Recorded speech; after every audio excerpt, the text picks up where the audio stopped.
Bonjour, c'est Mathieu Fauché, conseiller technique à la BCHQ Région de Québec. Aujourd'hui, on va regarder ensemble le code de construction 2015, le volume 1 et le volume 2. Donc, on commence. Commençons donc par le volume 1 du code de construction du Québec, chapitre 1. Vous avez ici, la page titre avec l'avant-propos.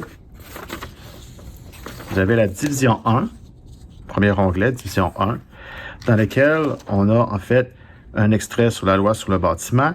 Ça nous donne le champ d'application du code et d'ailleurs, à l'article 1.04, vous pouvez trouver la liste de tous les bâtiments pour lesquels l'application du code n'est pas exigée. En fait, tous les bâtiments qui sont exclus de l'application du code du bâtiment, vous allez le retrouver à l'article 1.04 dans la division 1. Ensuite, la division 2. Date des matières, préface, un peu d'informations sur la structure du code, un tableau qui vous pointe exactement les modifications qu'il y a eu dans le code avec les numéros d'articles. Et une des parties la plus importante, à mon avis, pour être capable de bien rechercher dans le code, ça se trouve être la division A, partie 1. Oui, parce que dans cette division, on va être capable de voir, entre autres, la conformité et plus précisément, la portion qui nous intéresse le plus pour être capable de rechercher dans le code le plus simplement, ça se trouve être le domaine d'application de la division B. Domaine d'application de la division B à l'article 1.3.3 dans la division A, partie 1. On est capable de voir quand est-ce que la partie 1, 7, 8, 10 et 11 sont appliquées. Quand est-ce qu'on utilise la partie 3, 4, 5 et 6 et quand est-ce qu'on utilise la partie 9. Très important, parce que ça va déterminer dans quelle section du code on doit rechercher selon les critères qui sont établis dans cette section. Donc, si on regarde à l'article 1.3.3.1, les parties 1, 7 et 8 de la division B s'appliquent à tous les bâtiments visés par le CNB. Donc, tous les bâtiments, on ne se pose pas de questions. La partie 10 de la division B vise tout bâtiment qui fait l'objet d'une transformation ou de travaux d'entretien ou de réparation et dont la construction est terminée depuis au moins 5 ans, conformément aux dispositions de l'article 1.02.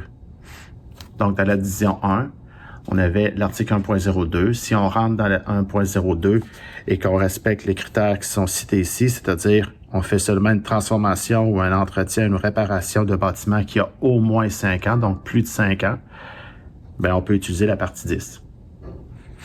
La partie 11 de la division B porte sur l'efficacité énergétique, s'applique aux travaux de construction et d'agrandissement de tous les bâtiments visés par le CNB, dont l'aire de bâtiment est d'au moins 600 mètres carrés, fait l'aire du bâtiment au sol, dont la hauteur du bâtiment est d'au plus 3 étages, donc maximum 3 étages, et dont l'usage principal est du groupe C et n'abrite que des logements. Donc C, c'est de l'habitation, puis on a seulement des logements. Ça veut dire quoi? Ça veut dire que tout ce qui est l'efficacité énergétique, on va les voir dans la partie 11 dès que notre bâtiment rencontre ces critères qui sont marqués ici. Fait qu'une maison résidentielle, généralement, va être avec la partie 11. Ça ne veut pas dire qu'il n'y a pas d'exigence à respecter en efficacité énergétique quand on regarde un autre bâtiment, un bâtiment qui ne rencontre pas ces critères-là. Ça veut juste dire qu'il faut aller voir dans une autre section du code, une autre section. Le chapitre 1.1, le code de l'efficacité énergétique qui s'applique à tous les bâtiments qui sont exclus de la partie 11, tout simplement. Ensuite, c'est ici que ça devient intéressant, le 1.3.3.2 et le 1.3.3.3. C'est le domaine d'application des parties 3, 4, 5 et 6 et le domaine d'application de la partie 9. On entend souvent sur les chantiers, un bâtiment, il est classé partie 3 ou il est classé partie 9. Parce qu'en fait, toutes les exigences en sécurité, en incendie, ça va dépendre de la dimension et de l'usage du bâtiment. Fait que selon la dimension et l'usage du bâtiment, on va rechercher soit dans la partie 9 ou dans la partie 3, 4, 5, 6. 3, 4, 5, 6, il est en plusieurs parties, mais en fait, dans la partie 9, on a un équivalent de la partie 3, on a un équivalent de la partie 4, même chose pour le 5 et la partie 6. C'est une recette de gâteau, la partie 9. Si tu rentres là-dedans, tant mieux. Sinon, tu utilises la partie 3, 4, 5, 6. C'est comme ça qu'il faut le regarder parce que la partie 9 est généralement moins contraignante que la partie 3, 4, 5, 6. Donc, c'est pour ça qu'on va regarder d'abord si on respecte les critères de la partie 9. Si oui, on reste là. Sinon, on va dans 3, 4, 5, 6. C'est la méthode la plus simple pour valider. Donc, si je regarde les domaines d'application de la partie 9, la partie 9 de la division B vise tous les bâtiments mentionnés à l'article 1111 d'une hauteur de bâtiment d'au plus 3 étages, donc maximum 3 étages, d'une aire de bâtiment d'au plus 600 mètres carrés, avec d'air au sol 600 mètres carrés, et qui abrite des usages principaux du groupe C, fait que c'est de l'habitation, du groupe D, établissement d'affaires, groupe E, établissements commerciaux, ou groupe F2 et F3, établissements industriels à risque moyen et établissements industriels à risque faible. Si on fait partie de ces usages-là, qu'on a maximum 3 étages, maximum 600 mètres carrés, ça veut dire quoi? Ça veut dire qu'on recherche nos informations qu'on a besoin dans la partie 9 du code. Si on ne respecte pas ça, ces dimensions-là et ces usages-là, c'est dans la partie 3, 4, 5, 6 qu'on va avoir toutes nos informations. Donc, souvent, je mets mon volume 1 sur le coin du bureau, ouvert à cette section-là quand je ne suis pas certain, puis je vais être capable de savoir rapidement, selon la situation, dans quelle section du code je vais devoir chercher. Tout simple que ça.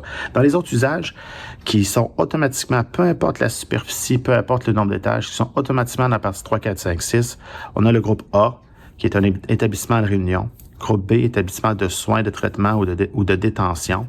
Puis du F1, établissement industriel à risque très élevé. Fait que ça, même si on a juste un étage, qu'on a juste 100 mètres carrés, il faut absolument aller dans la partie 3, 4, 5, 6. On n'a pas le choix. Le reste de la division A, partie 1, concerne la sous-section 1.4, termes et abréviations. Fait que les termes, en fait, c'est des définitions qu'on va avoir, qui sont classées par ordre alphabétique et qui nous permettent de mieux comprendre des fois les intentions dans le code. Fait que quand on lit n'importe où dans le code, on lit un mot qui est écrit en italique. Mais ça veut dire qu'il y a une définition ici. C'est pas la définition du petit Robert qu'il faut utiliser, c'est vraiment la définition qui est prévue dans le document légal. C'est vrai pour toutes les normes, pour tous les documents légaux.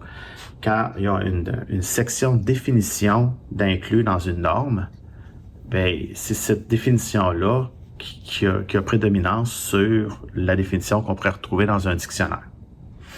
C'est comme ça que ça a été conçu. Donc, ça peut avoir une importance, vous allez voir pourquoi. Tantôt, on parlait maximum 3 étages, plus ou moins 3 étages. Comment on fait pour compter le nombre d'étages? On va commencer premièrement par aller voir c'est quoi le premier étage.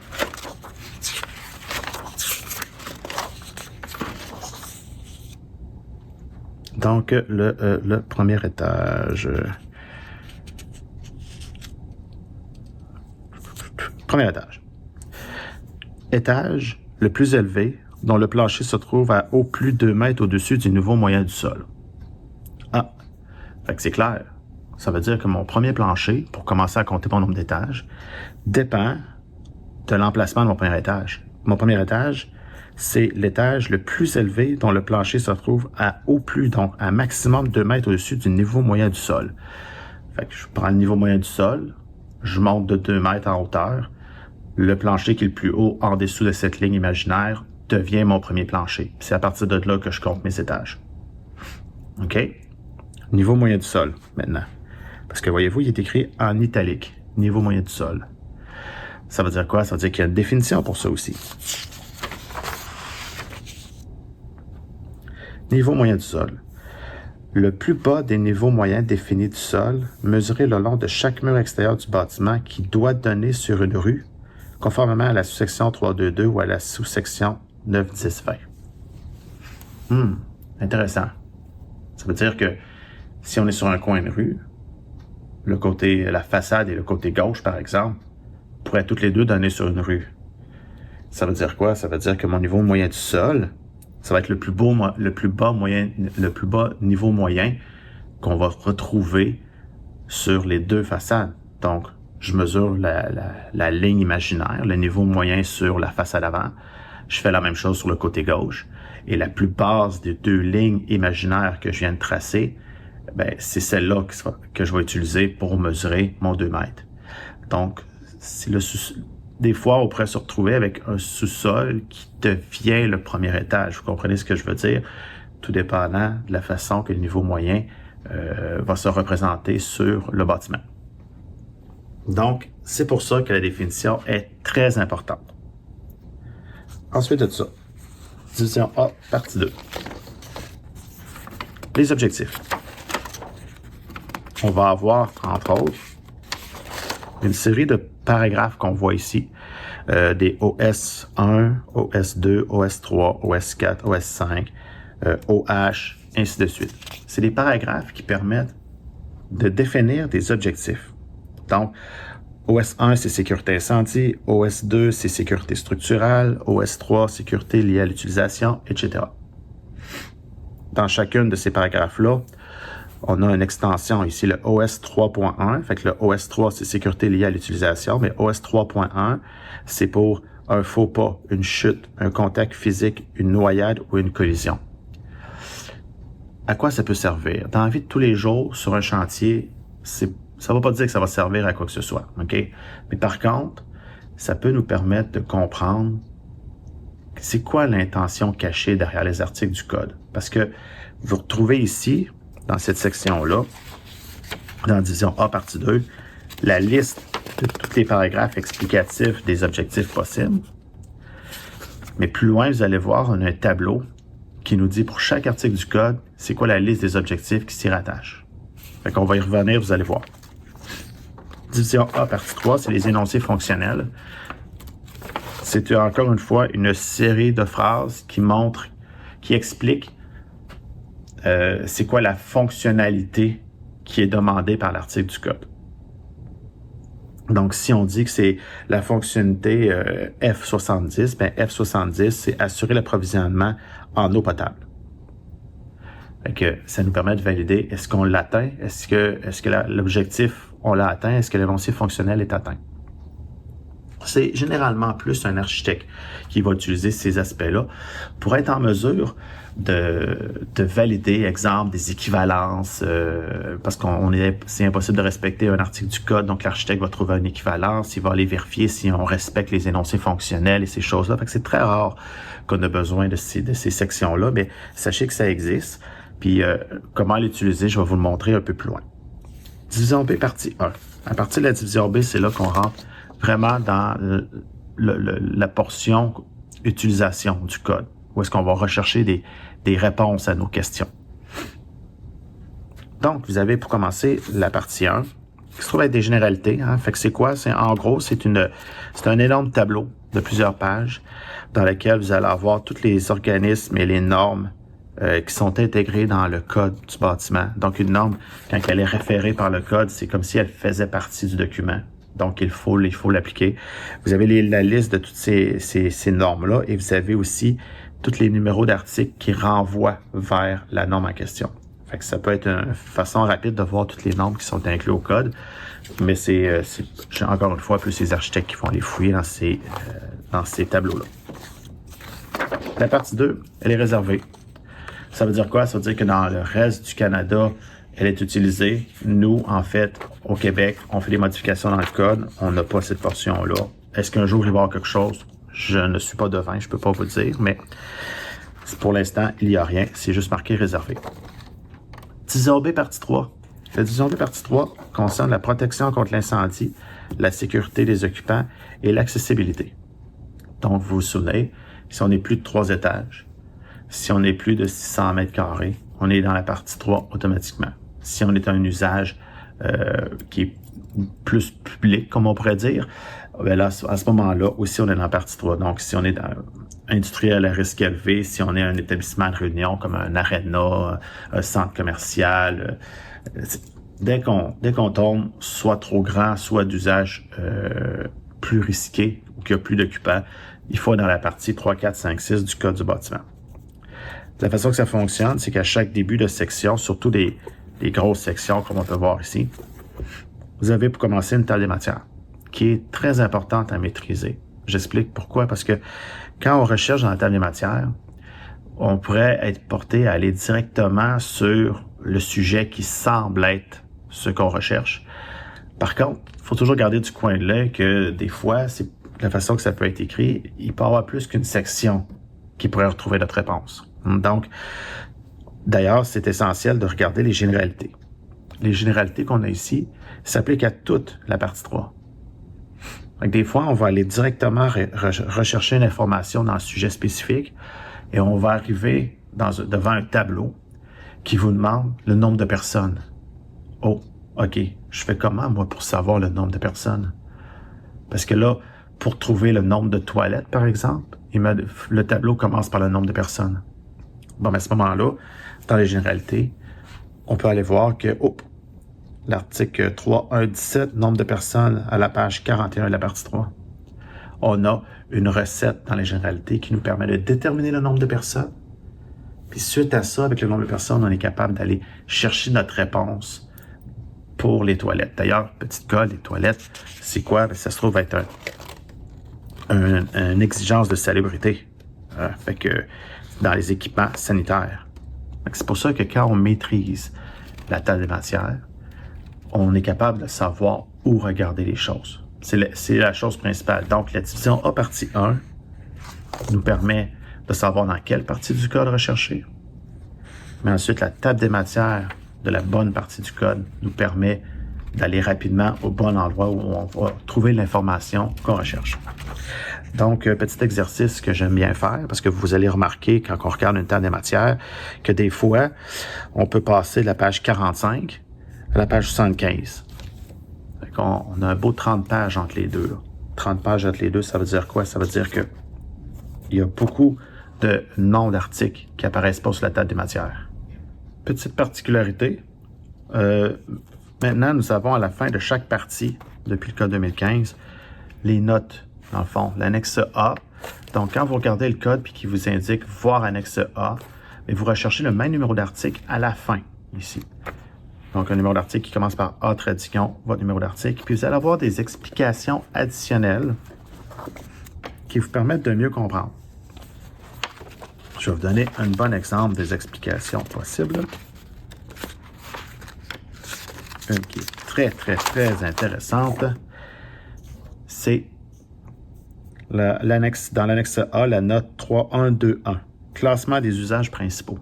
Vous vous souvenez tantôt, quand on parlait d'usage, on disait du A, du B, du C.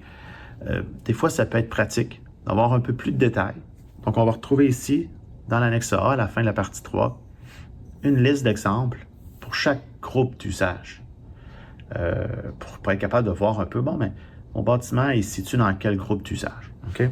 Donc, groupe A, division 1, cinéma, opéra, salle de spectacle. Groupe A, division 2, bibliothèque, club, débit de boisson. Ensuite, du groupe B, B1, centre d'éducation surveillé avec le code de détention, pénitencier. Du B2, clinique ambulatoire, hôpitaux. Du C, c'est tout ce qui est appartement, colonie de vacances, couvent, dortoir, hôtel. Du groupe D, banque, bureau de médecin, cabinet de dentiste. Du groupe E, boutique, grand magasin, marché, salle d'exposition. Et ainsi de suite. Des fois, on parlait industriel à risque très élevé, moyen ou à risque faible. C'est du F1, F2 ou du F3. Des fois, ça peut être subtil, le changement d'un à l'autre. Donc, c'est ici qu'on va être capable de le retrouver. Dans du F1, dépôt de liquide inflammable, distillerie, élévateur à grains. Dans du F2, atelier de rabotage, entrepôt frigorifique. Du F3, centrale électrique, garage de stationnement, hangar d'aéronef. En fait, hangar d'aéronef, il est spécifié stationnement seulement. Parce que si on a un entreposage de carburant, c'est plus du F3. Là. Fait que vous voyez, c'est des petits indices de plus que vous pouvez retrouver qui vont vous donner un bon coup de main pour être capable de savoir, c'est quoi l'usage de mon bâtiment? Je me situe où dans l'échelle des usages? Vous avez aussi, juste avant les notes, le tableau des attributions. Fait que, tantôt, on parlait qu'on avait dans la division A partie 2 puis la division A partie 3, on avait les objectifs, les énoncés fonctionnels. Et c'est ici qu'on va retrouver tous les articles de la partie 3 avec le bon énoncé fonctionnel puis le bon objectif pour chacun des articles. Fait que ça vous permet de comprendre, OK, quand je lis l'article 3.1.8.3 sur la continuité des séparations coupe-feu, le paragraphe 1, il sert à quoi? Il sert à l'énoncé fonctionnel F03, à l'objectif de sécurité 1.2, puis l'objectif de protection 1.2. Fait qu'on a toutes les indications pour aller lire, à savoir, bon, mais ça veut dire quoi? Quand est-ce qu'on considère qu'on a atteint cet objectif-là? On a juste à aller voir.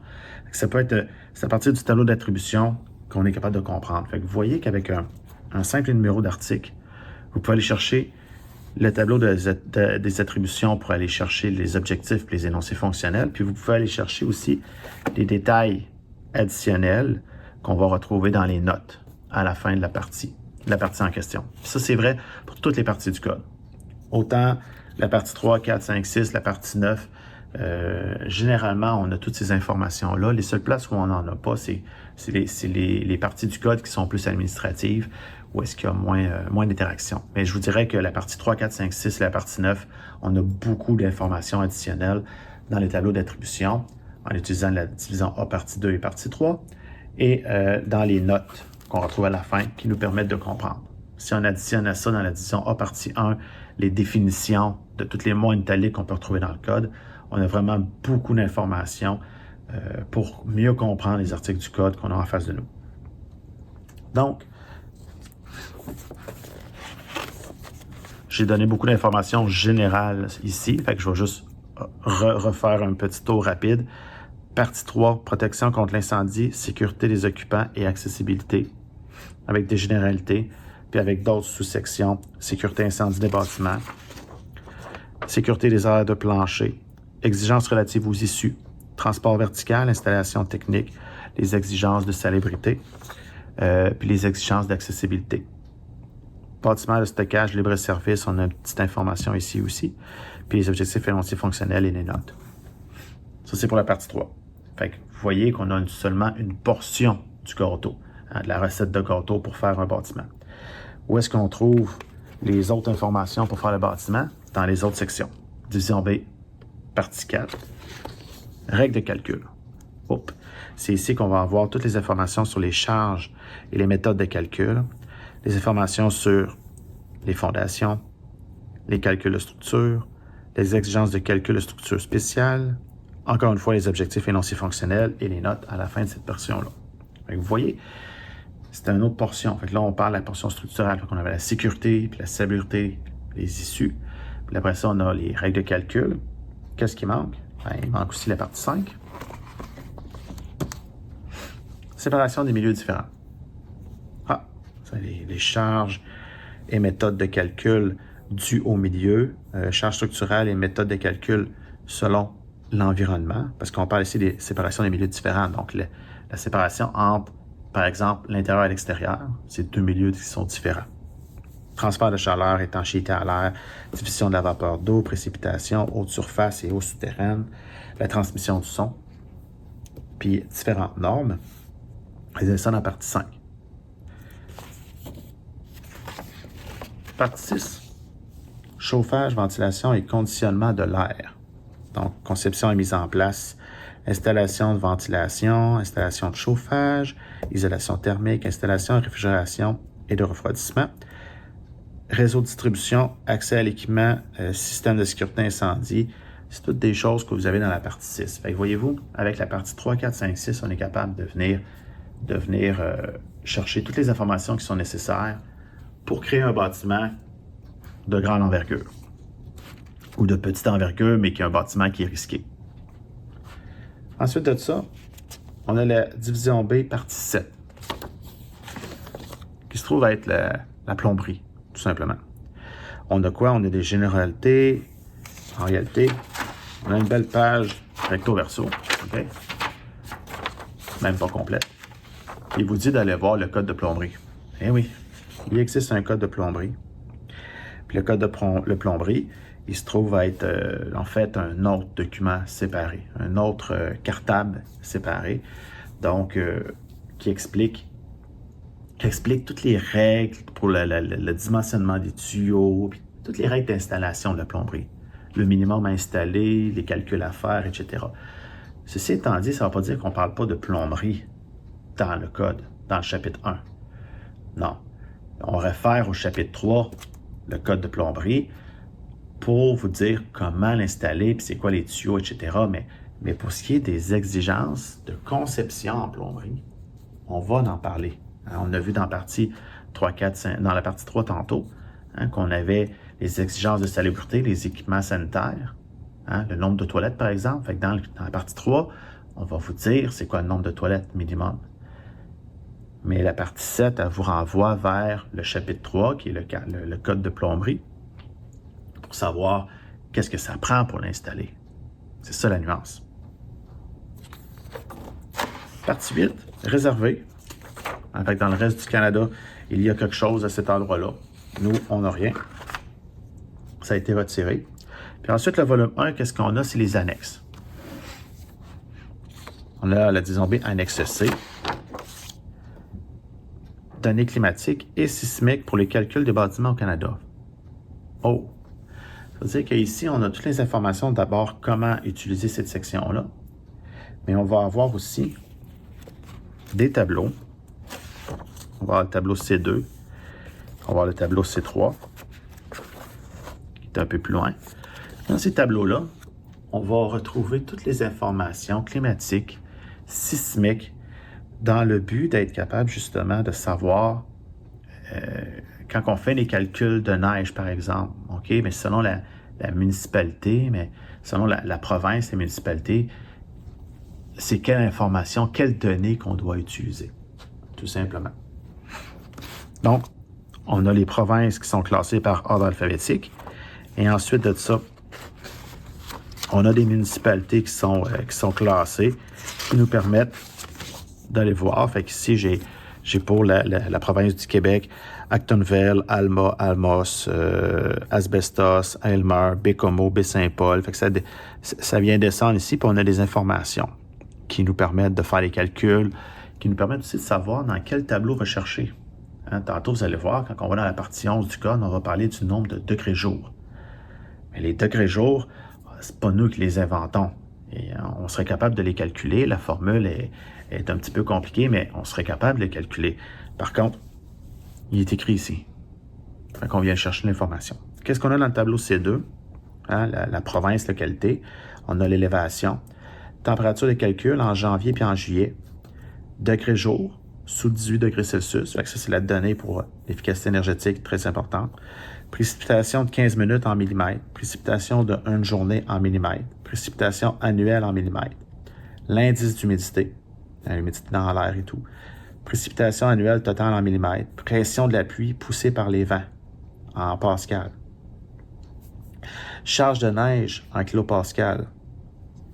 Une fois en 50 ans.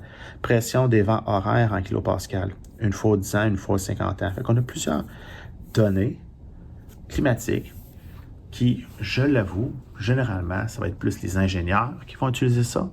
Mais dans certaines situations, ça pourrait être pratique que vous soyez capable d'aller rechercher cette information-là. Donc, gardez en tête que dans l'annexe C, tableau C2, on a des données climatiques. On va dans le tableau C3, on va avoir les données sismiques. Fait que c'est le même principe, c'est classé par province du Québec, avec les différentes municipalités. Il n'y a pas toutes les municipalités, il faut aller chercher celle qui est la plus proche de notre projet, avec les données climatiques.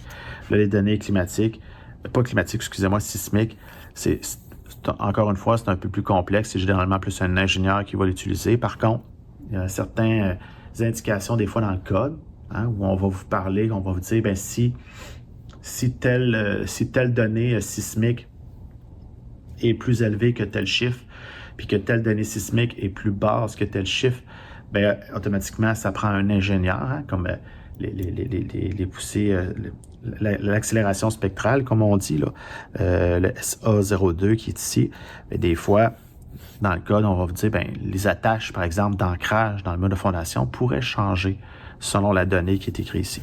C'est pour ça qu'il y a certains secteurs au Québec, très peu, mais certains secteurs qui demandent d'avoir un peu plus de protection antisismique. C'est très facile à voir généralement quand on regarde le SA02, on regarde la majorité des données sont en bas de 1, puis quand on arrive vis-à-vis Baie-Saint-Paul, on est en 1.62. On voit que la majorité des municipalités sont très en bas de 1, 0.25, 0.10, 0.20, 0.41, puis qu'on arrive ici à Baie-Saint-Paul, 1.62. Baie-Saint-Paul, c'est un des endroits au Québec où il y a le plus de secousses sismiques. C'est une vulgarisation que je fais ici. Là. Un ingénieur pourrait vous détailler beaucoup plus précisément ce que je vous dis. C'est vraiment juste une vulgarisation. Fait que ça peut être pertinent de savoir comment fouiller dans ce tableau-là, surtout quand on regarde pour les ancrages de la liste dans la fondation. On va vous dire, si le SA 0.2 est en haut de ça, puis si tel autre chiffre est en bas de ça, à ce moment-là, mets tel espacement ou mets telle dimension de boulon d'ancrage. Faites-vous-en pas, à la PCHQ, on a une fiche technique qui l'explique au complet, donc c'est plus simple avec la fiche technique, mais des fois, quand on n'a pas accès, mais qu'on a le code avec nous, ça peut être utile. Division B, annexe D, traitement au feu des matériaux. Fait que ça nous permet, si vous êtes curieux de savoir une tôle galvanisée, une plaque de plâtre 5-8, ou juste du plâtre de Paris, comme il se faisait dans le temps, c'est quoi le nombre de minutes que ça peut résister à un incendie? C'est des informations qu'on va trouver dans l'annexe D. Vous n'aurez pas à utiliser vraiment cette portion-là. Généralement, c'est plus un architecte qui va utiliser cette portion-là pour trouver des équivalences, parce que dans le code, vous avez déjà des compositions qui sont déjà testées, approuvées. Donc, c'est très rare qu'on va utiliser ça. Des fois, dans une transformation de bâtiment avec un architecte, l'architecte pourrait utiliser l'annexe D et peut-être aller chercher l'équivalence de ce qui est déjà existant. Mais ceci étant dit, vous allez voir un peu plus loin, on a des tableaux déjà prévus dans le code pour des compositions très simples. Ensuite, la division C, partie 1. Il n'y a pas grand-chose, en fait. Termes à abréviation et symboles. Sur les généralités, il n'y a pas grand-chose. C'est une seule page, même pas recto verso. Par contre, la division C, partie 2, disposition administrative, elle pourrait être pertinente sur quelques petits détails. On va avoir, entre autres, les renseignements exigés sur les dessins de structure, de fondation, les plans et devis, les dessins structuraux, déclaration de travaux de construction. Fait qu'on a beaucoup de dispositions administratives. Quand est-ce que ça prend un saut, etc. Donc, on a des exigences au code, très peu, mais certaines exigences administratives au code sur les renseignements minimaux. Fait que ça peut être pertinent d'aller fouiller à cet endroit-là des fois quand on a une question plus administrative. Entre autres, l'article 2242, saut d'un professionnel et signature du concepteur. Fait que les exigences par rapport au saut professionnel sont inscrites ici. Et ensuite de ça, on a l'index. L'index, c'est simple, on recherche par ordre alphabétique. On recherche quoi? On recherche des mots. Puis après ça, l'index va nous dire, bon, mais ce que tu recherches là, comme fenêtre, étanchéité à l'air, on en parle à l'article 5911, 5923, 5934, puis 974. Le problème, comme vous pouvez le constater dans mon exemple, c'est que avant d'arriver à la section 974, qui est peut-être la bonne section pour vous, vous allez perdre votre temps à 5911, 5923, puis 5934. C'est ça le problème. Puis ça, c'est si vous trouvez la réponse dans un de ces articles-là. Parce que ça se peut que vous ne recherchez pas le bon mot.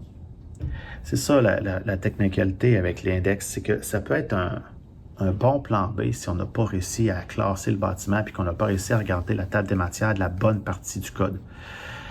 On fait la bonne méthode, on cherche partout, on ne trouve rien. OK, mais peut-être que l'index pourrait nous aider. Mais vous pourriez aussi aller lire plein d'articles qui vous donnent pas grand-chose selon ce que vous recherchez avant de tomber au bon endroit ou peut-être même pas tomber au bon endroit parce que vous ne savez pas que vous recherchez pas le bon mot. J'ai des exemples un peu plus loin, vous allez voir, mais c'est ça. Des fois, on recherche vraiment pas le bon mot. C'est pour ça que c'est essentiel de maîtriser la recherche par la bonne partie du code, par la table des matières, et en plan B, quand on n'est pas capable de trouver avec la bonne méthode, l'index peut aider, mais en connaissant les contraintes. Ensuite de ça, le tableau des équivalences métriques. Et oui, vous avez ça à la fin de l'index. Un tableau de conversion. Quand on arrive pour faire la conversion, on n'a pas tous la chance d'avoir une calculatrice prévue à cet effet. Donc, ça peut être intéressant d'avoir ce petit tableau-là à la portée de la main tout le temps, qui nous dit, bien en fond, c'est simple, quand on veut convertir l'unité de mesure qui est dans la colonne de gauche, vers l'unité de mesure qu'il y a au milieu ici, il faut multiplier par le chiffre qu'il y a là. Donc, naturellement, si on veut passer de la colonne une unité de mesure de la colonne du milieu vers une unité de mesure de la colonne qui est à gauche complètement, il faut diviser par le chiffre qui est ici. Mais ça nous permet d'être capable de faire des calculs rapidement, des conversions rapides avec une simple calculatrice ordinaire. Donc, c'est un petit outil que vous avez à la fin de l'index. Maintenant, allons voir le volume 2. Maintenant, nous sommes rendus dans le volume 2 du Code de construction du Québec, chapitre 1. Donc, encore une fois, on va faire une petite tournée de ce qu'on peut retrouver à l'intérieur. Donc, une belle petite table des matières générale. Et on commence tout de suite avec, ici, division B, partie 9. Donc, on se souvient, on peut avoir un bâtiment qui se trouve à être dans la partie 3, 4, 5, 6, ce qu'on vient de voir dans le volume 1. Donc, un bâtiment d'un usage qui est peu risqué, qui est en dessous de 3 étages et moins, en fait, et qui a moins de 600 mètres carrés de surface de bâtiment. Donc, division B, partie 9 qui s'applique pour ces bâtiments-là.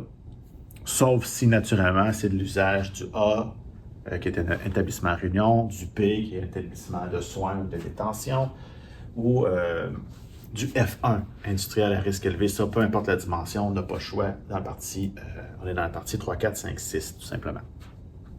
Donc, le volume 2, division A, partie 9, c'est naturellement les maisons et petits bâtiments.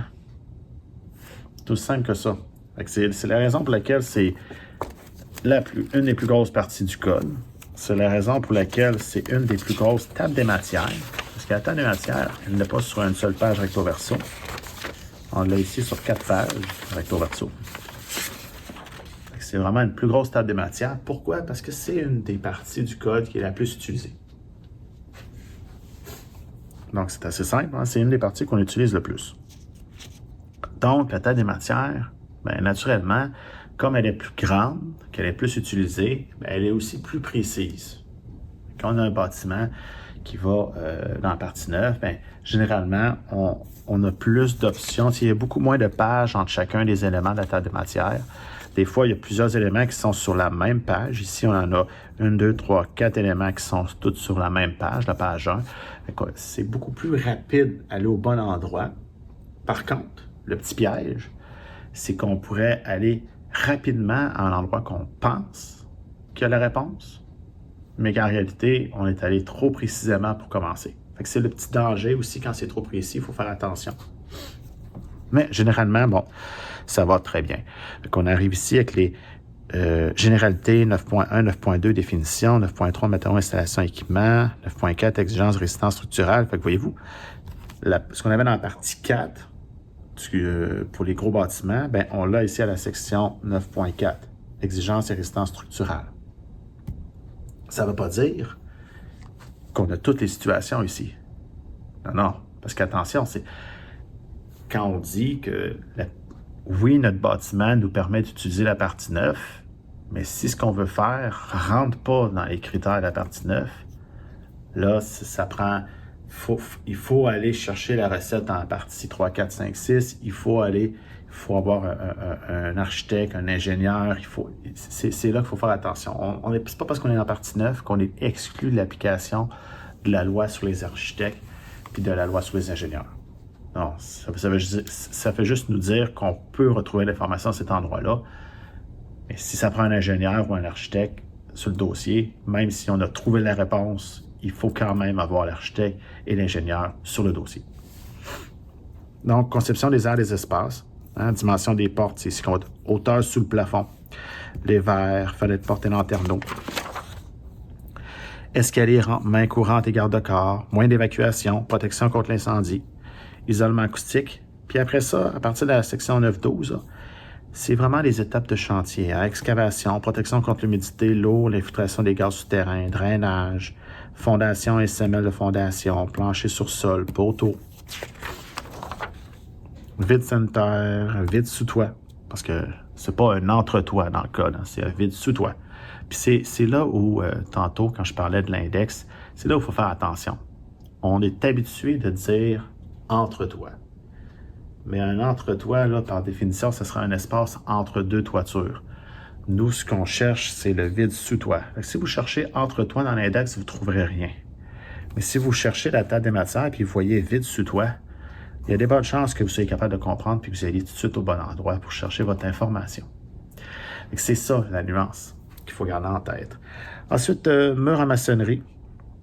Cheminée et conduit de fumée en maçonnerie, foyer à feu ouvert, construction en ossature de bois. Fait que tout ce qui est ossature de bois, on va le trouver dans la section 9.23.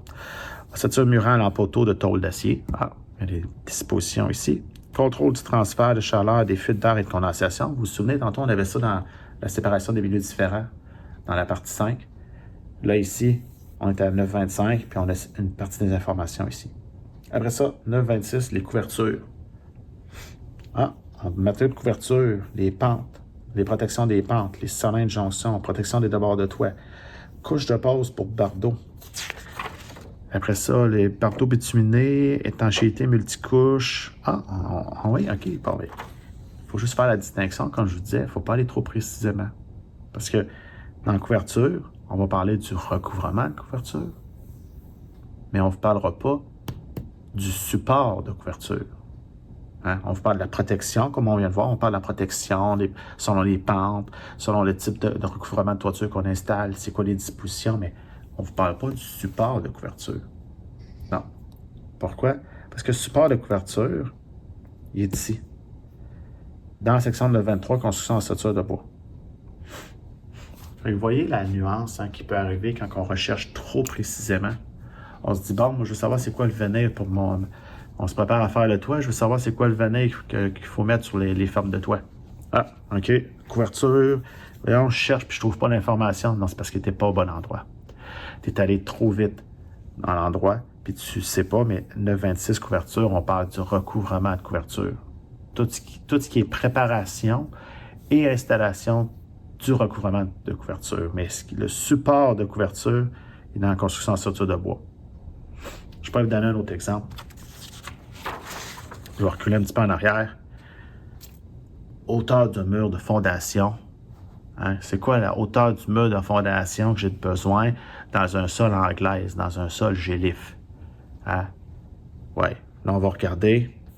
Fondation, mur de fondation, page 102. On va aller fouiller là, puis on ne trouvera pas notre réponse. On ne trouvera pas notre réponse parce qu'en réalité, la question, c'est plutôt quelle est la profondeur à laquelle je dois descendre mon mur de fondation. C'est dans l'excavation, à page 88. On va trouver un tableau que selon le type de sol, ils vont nous dire c'est quoi la profondeur minimale pour que notre mur de gel, notre mur soit protégé contre le gel. Notre mur de fondation. Donc, il faut faire attention, comme je disais, la table des matières est super le fun parce qu'elle est super rapide à aller au bon endroit, mais on peut aller trop vite au mauvais endroit si on ne se pose pas les bonnes questions avant de chercher. Donc, recouvrement de couverture, revêtement extérieur, le stucco, revêtement intérieur, de finition, mur de plafond, revêtement de sol. Une autre particularité. Hein, si on recherche avec l'index, le doublage de veneer pour la céramique, on ne le trouvera pas. Puis si on regarde dans la section 9.23, ossature de bois, bien on va avoir le support de revêtement de sol, mais on n'aura pas le doublage de veneer pour la céramique. Pourquoi? Parce que le doublage de veneer pour la céramique, ça se trouve à être une préparation pour le recouvrement de plancher. Donc, c'est dans la section revêtement de sol 9.30 qu'on va avoir le doublage de veneer, comme on dit, ou plutôt, avec les bons termes du code, la couche de pose en panneau. C'est une couche de pose en panneau. C'est un panneau qu'on installe pour préparer la pose du revêtement. C'est ce mot-là qu'il faut chercher, en réalité, dans l'index. C'est pour ça que la maîtrise de la table des matières vous permet d'aller plus rapidement au bon endroit sans faire d'erreur avec ça. Équipement sanitaire, ventilation, chauffage et conditionnement d'air, installation électrique. Garage et abri d'automobile. Oui, quand est-ce qu'un abri d'automobile est considéré un garage au sens du code? Ouais, mais j'ai pas de porte de garage. Ouais, mais c'est pas grave. Si le code il dit qu'après tant de pieds linéaires, de tel pourcentage de mur est fermé, ça devient un garage au sens du code, bien, toutes les règles pour le garage s'appliquent à ce moment-là. On l'a ici à la section 935. 936 supprimé parce qu'au Canada, ils ont la section 936. Nous, au Québec, on n'est pas encore avec la section 936. C'est quelque chose qui va s'en venir, mais pour l'instant, on fonctionne différemment. Encore une fois, les objectifs énoncés fonctionnels et plusieurs petites infos que vous avez ici. Intéressant. D'ailleurs, c'est une nouveauté dans le code 2015. Ils ont rajouté aussi des onglets pour y aller directement. Tableau des indices d'isolement acoustique et de degré de résistance au feu. Tableau des portées. Puis les notes de la partie 9. Comme je disais, la partie 9, elle est beaucoup utilisée. Donc, contrairement aux autres parties du code où est-ce qu'on a juste mis à la fin de la partie les informations, sans onglet, sans rien, ici pour la partie 9, comme elle est beaucoup utilisée, ils nous ont rajouté les onglets. Et on va aller voir à l'instant comment les utiliser. Donc, allons voir ces tableaux de plus près. Le tableau d'attribution de la partie 9, qui a son onglet, comme je disais. C'est le même principe que tantôt. En fait, on recherche le numéro d'article. Selon le numéro d'article, on va avoir la liste d'énoncés fonctionnels et d'objectifs qu'on peut aller voir après ça dans la division A, partie 2 et partie 3. Tableau des indices d'isolement acoustique et des degrés de résistance au feu. Comme je vous disais,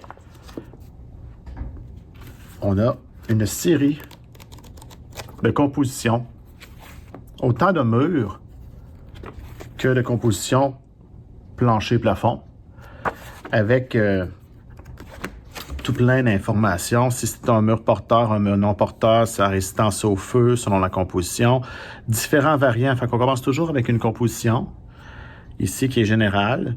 Puis après ça, on a plusieurs alternatives avec le même profilé de composition, mais plusieurs alternatives. On change les espacements, on change les épaisseurs de gyps ou le type de gyps. Puis ça nous donne différents résultats, soit en résistance au feu, soit en indice de transmission du son, en isolement acoustique. Fait que ça peut être très intéressant pour voir comment ajuster le tout. Même chose pour les planchers plafonds. Donc, on a plein de compositions intéressantes ici. Tableau des portées. On a des tableaux qui ont été déjà, comme on pourrait dire, pré-manchés, hein, qui nous permettent de voir un peu ce qui est possible de faire sans ingénieur dans ces cas-ci. Fait que quand on est dans un bâtiment qui n'est pas requis d'avoir un ingénieur, et quand on est dans un bâtiment qu'on est capable de rentrer dans les mesures qu'il y a dans exemple, les linteaux ou les tableaux qu'on a ici dans les tableaux des portées, bien, on peut facilement faire un travail sans avoir un ingénieur dans le dossier lorsqu'on rentre dans les critères de la loi sur les ingénieurs qui le permettent. Donc, on recherche tout simplement le bon tableau. Fait qu'ici, on a la portée maximale des solives de plancher pour les cas particuliers. Fait qu'on va chercher le bon tableau ici. Bon, comble inaccessible par un escalier. OK.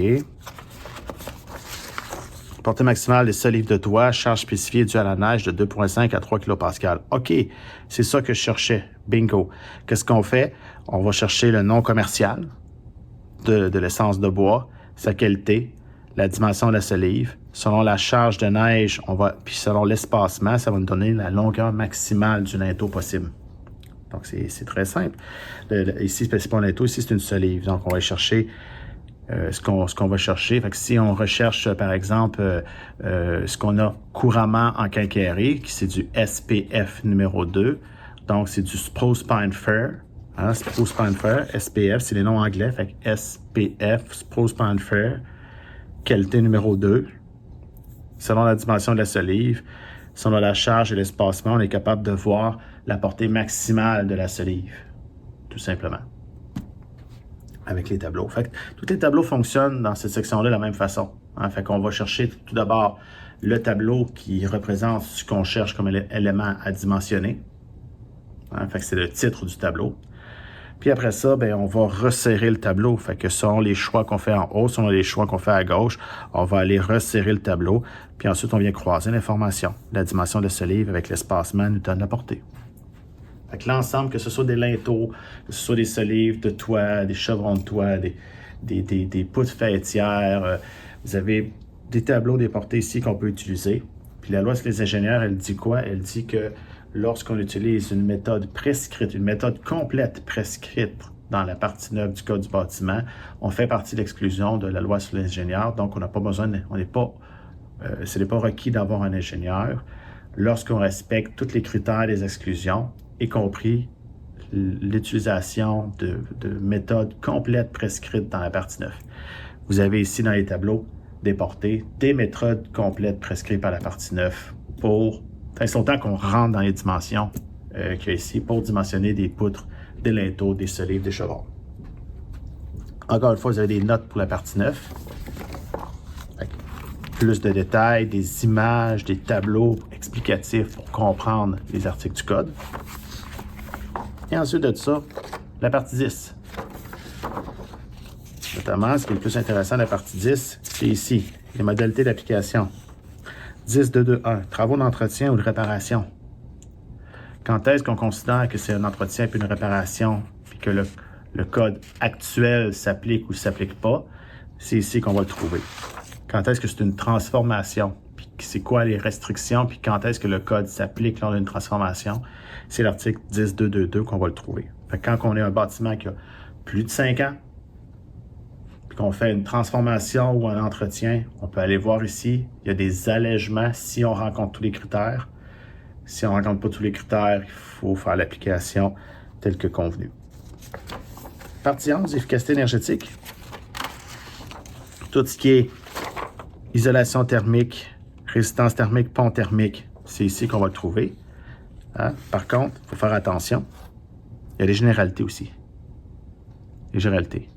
Hein? Fait que vous vous souvenez, hein, un bâtiment qui fait de l'habitation seulement, qui a moins de 100 mètres carrés, moins de 3 étages, qui a seulement de l'habitation, la partie 11 s'applique. La partie 11 s'applique, oui.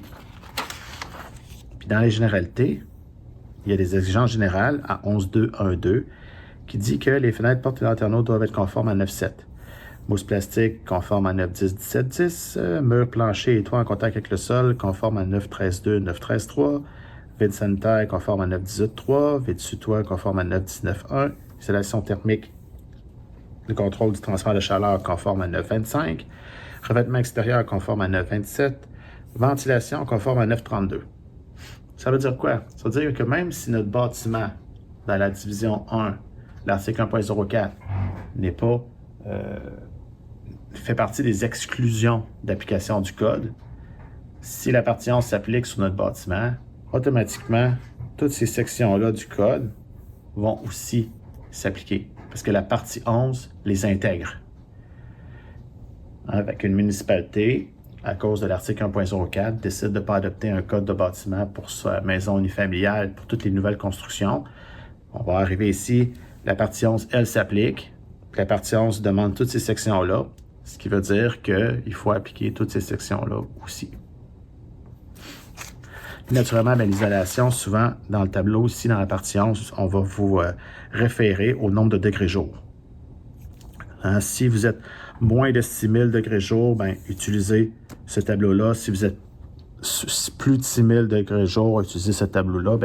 Comme vous vous souvenez, dans le tableau C2 de l'annexe C, tantôt, on était capable de voir le nombre de degrés jour par municipalité, mais c'est comme ça qu'on vérifie dans quel tableau on va aller chercher la résistance thermique exigée pour chacune des sections du bâtiment. Vous avez aussi d'autres exigences qui sont citées ici, comme par exemple la superficie de fenestration maximale. C'est quoi la superficie ou c'est quoi la résistance thermique d'un plancher sur sol, autre qu'un plancher d'un garage. Fait que autre qu'un plancher de garage, ça veut dire quoi? Ça veut dire que les planchers sur sol doivent être isolés, mais un plancher de garage, il n'y a pas d'exigence. C'est ce que ça veut dire. Fait que vous avez toutes ces informations-là. Encore une fois, les objectifs énoncés fonctionnels sont ici et les notes sont à la fin. Et vous avez, pour que ce soit plus simple, quand même aussi un index complet à la fin du volume 2. Et encore une fois, un tableau des équivalences métriques comme à la fin du volume 1, vous l'avez aussi à la fin du volume 2. Ce qui fait en sorte que si on recherche un bâtiment qui est dans la partie 3, 4, 5, 6, on va utiliser le volume 1, mais on peut quand même avoir le volume 2 ouvert à l'index pour CD. Il peut être ouvert au tableau ici pour faire les conversions et vice-versa. Donc, ça fait le tour pour notre petite tournée du volume 2 et du volume 1 naturellement.